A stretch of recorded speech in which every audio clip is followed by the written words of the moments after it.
Nikukaribishe rafiki yangu kwenye darasa la leo. Mungu amenipa neema tujifunze. Tuna topic inasema msichana usiwe mwenye tabia hizi kuu 7. Kwenye uchumba au kwenye mapenzi, unapopata mpenzi unakela na utaumizwa, na mwisho wa mwisho ndoa itabaki ni historia kwenye maisha yako. Wapo wengi wa dada leo kwa sababu ya kutojua siri hizi kwenye uchumba, wameumizwa, wanateswa, wanaumia, na mwisho wa mwisho matokeo yao ni kutumika na kuachwa, kuzalishwa na kuachwa, kuumizwa na kuachwa. Wengi leo wamekuwa wamama lakini bado ni wachumba au wapo kwenye process ya uchumba. Wengi leo wamezalishwa, wana familia ya watoto hata 3 lakini hawajaolewa. Wengi leo wameumizwa, wanapitia maumivu makubwa. Wengi wanatamani hata kunywa sumu lakini wapo kwenye uchumba. Wapo na watu ambao hawaeleweki, wamekuwa ni kizungumkuti kwenye maisha yao, lakini leo wanajipa tumaini lisilo na uhakika. Sasa ukiwa na tabia hizi 3 dada, unaumia rafiki yangu. Amua leo kugeuka na kuzingatia haya nayo kushauri, utaweza kuona amani tena, furaha tena, na hapo ndipo utaweza kufungua milango ya mtu sahihi atakayeletwa na Mungu kwenye maisha yako. Kitu cha kwanza ni mzinzi kabla ya ndoa. Ukiwa ni dada mzinzi kabla ya ndoa, dada kahaba kabla ya ndoa, dada unayetoa mwili wako kabla ya ndoa, unatengeneza maluelue kwenye maisha yako, unaweka giza kwenye maisha yako, lakini pia utaanza kuumia kwa sababu umemweka Mungu mbali, shetani ndiye umemruhusu kwenye maisha yako. Lakini cha pili, usiyeuliza mapenzi ya Mungu unapotaka ndoa. Unatanguliza hisia zako na unaingia kwenye ndoa kwa hisia, si kwa mapenzi ya Mungu. Huenda Mungu anazungumza nawe kupitia ndoto, maono, au ameonesha ishara za mtu asiye sahihi, lakini kwa sababu wewe una kiu na ndoa, unaingia mwisho baada ya wiki, mwezi, mwaka, miaka, ndoa inavunjika, unaanza kulea watoto mwenyewe, lakini kumbe Mungu alikupa ishara. Leo wengi ambao wameachika kwenye ndoa ni wengi Mungu alizungumza nao, aliwaonya kabla ya ndoa kwa kuwapa ndoto, kwa kuwapa maono, au kwa kuonesha tabia ambazo hazifai kwa wale watu. Lakini kwa sababu sisi tulikuwa na kiu na ndoa, kwa sababu tulitaka ushauri wa kibinadamu, kwa sababu tulitanguliza hisia, basi leo tunajuta. Kwa sababu tulitanguliza tamaa, leo tunajuta. Lakini kitu cha 3 unatumia kitu cha 3 ni kujithamini, kujijali.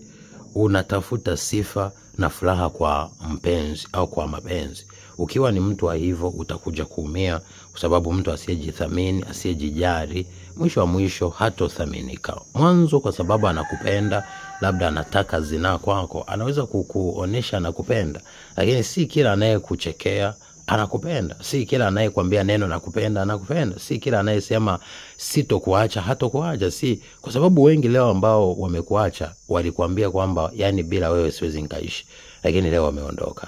Wengi leo waliokuacha walikwambia yani wewe, mapenzi yetu ni kama chura na maji au kama kitanda na shuka, lakini leo wamekuacha. Leo wengi ambao wamekuacha ni watu ambao walikuwa wanapiga simu sana, wanakubembeleza, muda mwingine wanashinda hata dirishani, wanasimama pale mpaka mbu wanawangata. Muda mwingine walikuwa wanafanya vitu vya ajabu, wako tayari kupoteza muda wa kufanya kazi waje kwako na kukubembeleza, lakini leo wamekuacha. Leo wanakuwa vituko, leo wameenda mbali. Kumbuka mapenzi na system ya mahusiano yako hivyo. Kwa hiyo usipotambua ukatumia akili, ukatanguliza hisia, kila wakati utakuwa ni mhanga. Kwa hiyo jithamini, jijali. Kitu chenye thamani ndo kinachopendwa na kitakachofuatwa. Kitu kinachojijali na kujipendezesha, hicho ndo kitakachofuatwa. Kitu chenye furaha kutoka ndani, hicho ndo kinaweza kuleta furaha kwa watu wengine. Kitu kinachotafuta sifa kwa watu, hicho kitu itakuja kuumia baadaye, kwa sababu wale watu wasipokisifia kitaanza kutafuta sifa kwa lazima, na kutafuta sifa kwa lazima utakuta unajitoa, unajishusha, unapoteza thamani yako. Lakini 4, huna macho ya kutambua tapeli wa mapenzi, lakini pia huna macho ya kutambua red flags. Huna macho ya kutambua alama nyekundu na ishara ambazo Mungu anakuonesha kwa mtu asiyekupenda. Muda mwingine unaona ni mtu mwenye hasira juu yako, anakuambia kila wakati tuachane, yuko mbali, anakimbia, anaacha kuwasiliana na wewe, au mkiwasiliana kidogo unasikia kabisa kama yupo na mahusiano mengine, au unasikia na mtu mwingine, unasikia muda mwingine anatangaza vibaya na kukudhalilisha, lakini bado leo unapigana eti kwa sababu ya hisia za kimapenzi. Unajichimbia shimo ambalo baadaye kutoka itakuwa ni ngumu. Usipoamua leo kujitambua, utakuja kujuta na kusaga meno. Lakini kitu cha 5, unavaa mavazi ya kikahaba, unatengeneza sura ya kikahaba. Watu wa karibu yako maisha yao ni ya mitego, lakini pia unamtega mwenzi wako kahaba. Hayo yote ni mambo ambayo yatavuta makahaba. Kumbuka, anayejiunga na kahaba au mwenye tabia ya kikahaba atavuta kile. Ni oneshe rafiki zako, nitakwambia kile utakachokuwa, lakini nitakuangalia, nitajua moyo wako ukoje. Ukiona unavaa nguo za ovyo, marafiki zako ni makahaba na unaishi maisha yasiyojiheshimu, ya maana Mungu hayuko ndani yako. Kitu kitakacholetwa kwenye maisha yako ni kitu kitakachokuja kukuumiza. Ukianza kujiheshimu, kujithamini, utaheshimika na kuthaminika.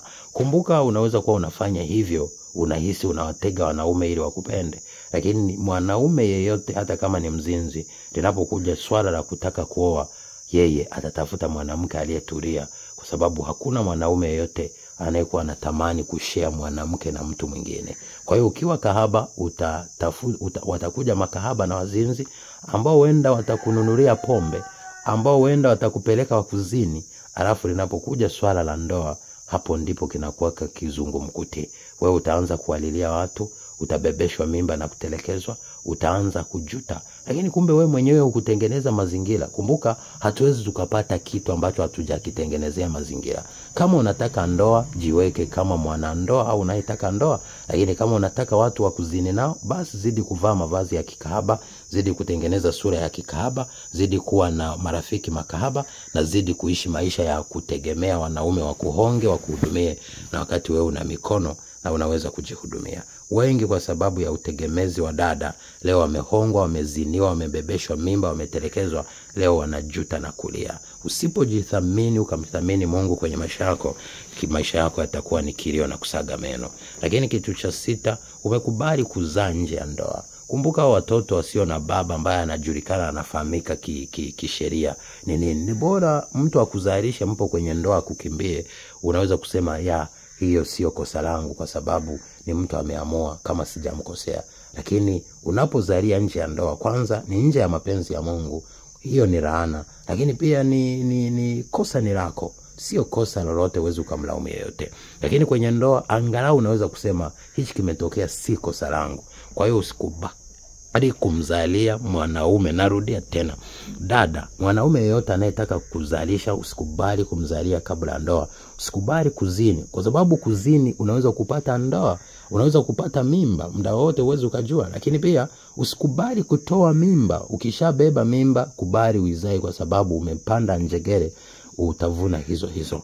Maisha yako usipojithamini, hakuna atakaye kuthamini. Usipomheshimu Mungu kwenye mwili wako, giza litakufunika. Kumbuka, kitabu cha Wakorinto wa kwanza, mstari wa sura ya 6, mstari kuanzia wa 14, anakuambia anayejiunga kahaba ni mwili mmoja na kahaba. Anakuambia, enyi wazinzi, hamjui kuwa rafiki wa dunia ni kuwa adui wa Mungu. Soma Yakobo 4:1-10. Lakini pia anakuambia hivi kwamba usifanye uasherati na usizini, maana mwili wako ni hekalu la Roho Mtakatifu. Wakorinto wa kwanza 6, mstari ule wa 14-18. Lakini mwisho kabisa, namba 7, umezama penzini kama mlevi.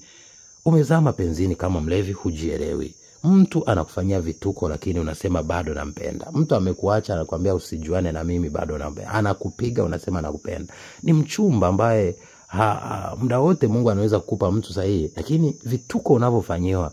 Leo ni mpo kwenye uchumba, leo unaumia hivi, huna amani, huna furaha, unang'ang'ania kitu hicho. Hivi ngoja nikuulize, ukiingia kwenye ndoa na hayo majanga, utafanyaje? Kumbuka, ndoa ni kitu cha milele, na usitegemee mwanadamu kubadilika. Kama mwanzo ni kwenye uchumba ambapo angalau kuna kama mahaba, lakini amekuwa kituko hivi na kukuonea hivi na kukuumiza. Je, ukishaingia kwenye ndoa ukazaa mtoto, au ukishatumika sana kwenye ndoa ukabadilika, shepu likaanza kuwa la bibi au la mama mtu mzima, unategemea nini? Mtu anayekupenda anaonekana mwanzoni kabisa, anakuhurumia na kuthamini. Huyo ndiye ataweza kukubaliana na wewe hata siku maumbile yako yakibadilika yakawa ya kikubwa, au hata siku ukizeeka, hata siku ukizaa watoto wengi, bado atazidi kuvutiwa na wewe. Lakini yule ambaye umeangalia anaanza kuchiti hata kabla ya ndoa, jua moja kwa moja akisha kuoa atakutumia siku ngapi, alafu mwisho atakukimbia. Kwa hiyo haya ni mambo ambayo usipoyaelewa dada, na kufundisha haya ni kweli na kufundisha kwenye masuala ya kimungu, lakini haya ni mambo ya kimungu kwa sababu ni uhalisia. Usipojua, usipofahamu, utatembea gizani na mwisho utaangamia. Lakini ukifuata huu ushauri, mwisho utaweza kuwa kitu cha thamani na utaweza kutengeneza mapenzi ya Mungu kwenye maisha yako. Na wapenda, God bless you, be a shining star in Jesus name. Shalom.